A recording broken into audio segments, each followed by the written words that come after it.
The following is a conversation with Dr. Kinsella, an associate professor at the Faculty of Bioengineering here at McGill.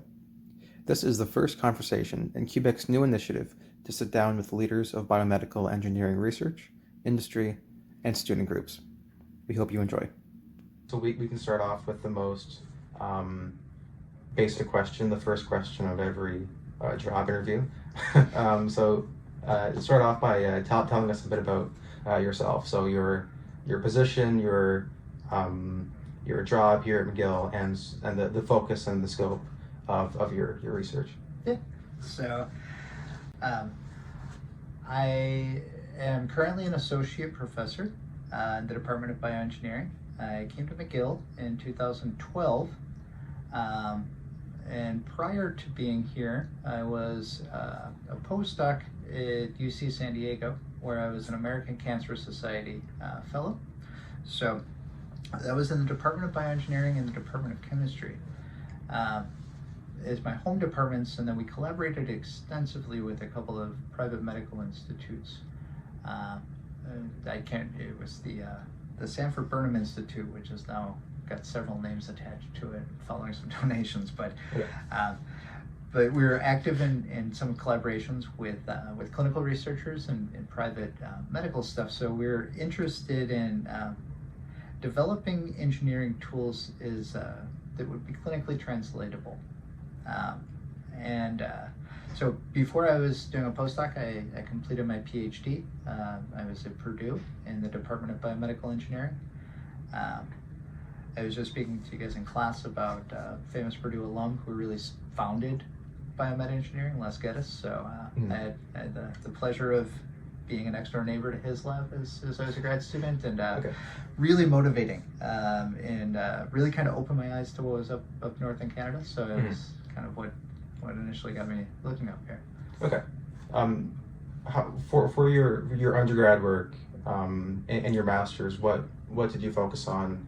Like going back to that, what was it also like biotech? My undergrad was so I have degrees in chemistry, biology, and a math minor.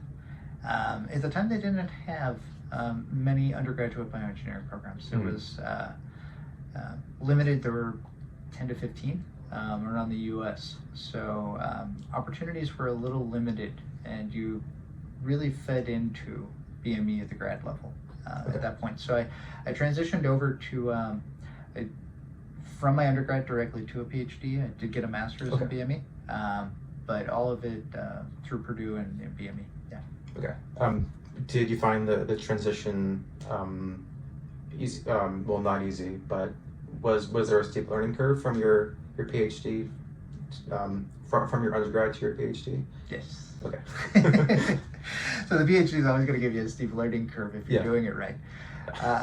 You got to push boundaries, right? So you're doing new stuff. It's and at the time, this is a fascinating time to be in this field. But when I started my PhD in nanotech, and my first research experience going back to about 2002, there were not commercially available nanoparticles. It was something that was made in-house, and it was something that was very poorly reported on in the literature. So we were inventing a lot of ways to make things that is commercially accessible now. And that really changes the way that you can reproduce a lot of research. So the steep learning curve kind of came both experimentally, and then of course there's a whole field of biology that you kind of open into when you start looking at kind of through that more quantitative lens and through the engineering perspective. So you can bring a whole new, and we've seen since 2002 in the past 20 years, just whole new fields kind of emerge, right? Okay. What I do now didn't exist. The technology in tissue engineering that my lab does now was not even an imagination 20 years ago. So really amazing. But my starting point was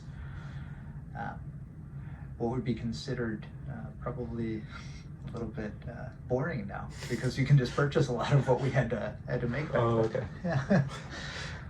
When it comes to your current research, are there any set of tools or methods that your lab uses the most? Yeah. So we process tissues that we acquire from patients in an effort to try and extract out the molecules that form the extracellular matrix. So we do quite a bit of kind of method development, process development, but our end goal is to use these as extrudable, printable materials that we can develop a mechanically defined culture space for them to grow in. So to do so, we use quite a few mechanical testing tools. We rely a lot on the rheological properties to guide the design of the selection of materials that we use, as well as to give us some of the kind of important characteristics that relate to time-dependent and formulation-dependent mechanical properties. And then ultimately we extrude these out through printers, and we create models where we define the location of our cells, our geometries, the structure that we create. So we take a lot of tools from design and build up model systems, and then evaluate the extrusion characteristics. Okay. Are there any common sources of error for these tools? Yeah, you can imagine that each tissue that we try and isolate extracellular matrix from is coming from, oftentimes we're getting patient tissues. Each patient has a unique kind of tissue. It can have different cells, it can have different mechanical properties throughout its different regions or its different anatomical zones. And there's changes over time. So it's very difficult to get identical samples from patients. So when we're thinking about reconstructing tissue models, it's important that we kind of have a good baseline understanding of what we're extracting. And that oftentimes can be without that. If we create printed models and we try and perform experiments where we're looking at cell biology, and that mechanical definition of the matrix is different because it came from a different source, the effects on the outcomes will be tremendous. So a lot of error comes into I guess limited or lack of understanding of the material that's isolated and what you're starting with from there. They're very challenging materials, right? The ECM has dozens of different types of molecules, and they all have contributions. Yeah, I mean, there's working in biology. There's often a lot of variables, like a lot of stuff going on. If you're looking at one particular variable that you want to isolate and look at, how do you minimize the other sort of variables that are going on in order to specify just this one that you're looking at? Yeah, it's a challenging thing to do, and we find with a lot of last century kind of scientific advances came from taking a reductionist philosophy. But as we're progressing now with a lot of technology that we can evaluate multiple interactive networks, or we can evaluate big pieces of data that we couldn't have done computationally a couple of decades ago. We don't have to necessarily live in that completely reductionist world where we're doing single cells and looking at how they behave in one type of a surface. So it is something that we do have a lot of statistical tools to evaluate, but there are challenges still in complex networks, and we're limited. I'm not saying we can look at 15 different cell types interacting and I can identify which pathways are coming from what, but we're starting to be able to isolate complex things. Like you can do single cell genomics or single cell transcriptomics in tissues now, where you're isolating out regions rather than reducing down your initial sample to a simplified system. Do you find there to be a high overhead cost with your work in terms of like the reagents you need, the machines you need? Yeah, is that something that you have to really think about? Yeah. Okay. Yeah, I mean, especially in the current economic environment where inflation hits things hard. Yeah. I was just in a meeting where I was talking with some students about even things like master mixes for PCRs. Those were required for all the COVID tests. So a lot of what we do has been hit significantly in the supply chain. And that's been made things rather expensive. But in terms of the overhead, I mean, we most of the graduate work that we do is through funding, through grant funding, or through contracts and things like that. So we definitely have mechanisms where we can submit grants to the government and such to get funded to do the experiments. But. Okay. So this is, as you're saying, this is sort of a newer field. It didn't exist so many years ago. How do you keep up to date with all of the developments going on, like in industry or in research? I can imagine there's a lot of new things to learn all the time. So how do you stay on track? Yeah, I I try and keep up with the literature. I can tell you it is tremendously challenging given the extent of it. Okay. I don't know if I have a very solid piece of advice that I could give to trainees trying to keep up. I'm trying to think if there's any good podcasts or anything that I kind of keep up with, and I haven't. I've maybe neglected that a little bit. Okay. I've been kind of busy reading, but there are a lot of conferences now that have been posted up on YouTube.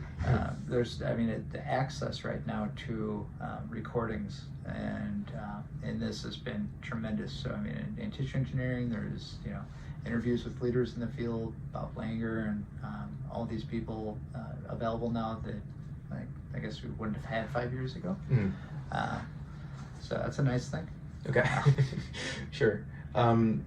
As you were saying, because you work with tissue samples from patients, there's this sort of medical side to the work that you do. Do you often contextualize the lab work based off of its impact, like on people in the near future, on patients, for example, maybe economic impacts like in the future? Is that something that you think about? Yeah. So I am driven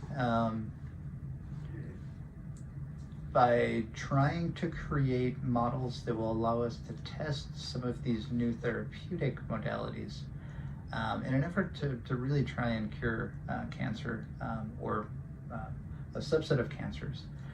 And I think that we are at a time where engineering is going to play a much more significant role than it previously did. But it's not engineering alone. So when we're working with patient samples, we take a lot of tools from engineering in devising new models, looking at how we analyze data.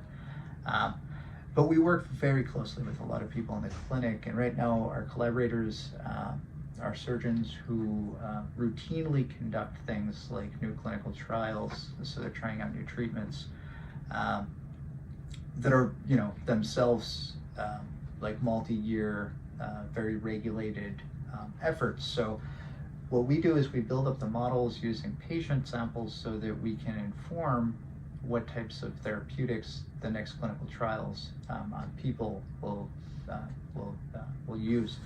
So we're highly clinically motivated, but we do in the process, since we're developing new tools, we have access to studies that can give us new fundamental data as well. So well, my motivation is really in clinical translation, trying to give people with cancer better treatment options. A lot of what we do tends to also develop models that gives us ways that we can discover new cell biology, ways that the cell matrix interactions occur quantitatively, and we can model and simulate these types of behaviors. So, so we get a nice gamut, kind of from basic all the way up through clinical translational. Okay. From your work, sort of what's going on in the field, maybe even broader when it comes to biomedical engineering. What do you think are the biggest challenges right now that need to be overcome? Scientifically? Mm-hmm. I think that there is still some resistance to accept engineers into the scientific and clinical worlds. It's a strange thing, but there are some gatekeeping activities out there where engineers are looked at a little bit as oddities or curiosities who may not know or be respected by some of the clinical world. But that is changing tremendously. There's been University of Illinois has opened a medical school which is engineering focused. And this is a model that I've seen a lot of campuses look into, is bringing in more of that quantitative engineering mindset and that problem-solving mindset that engineers bring to medical applications. So there's definitely opportunities now that are moving into more clinical sides of things, and I think that the big challenge maybe in addition to just kind of getting into the right spaces from a scientific level,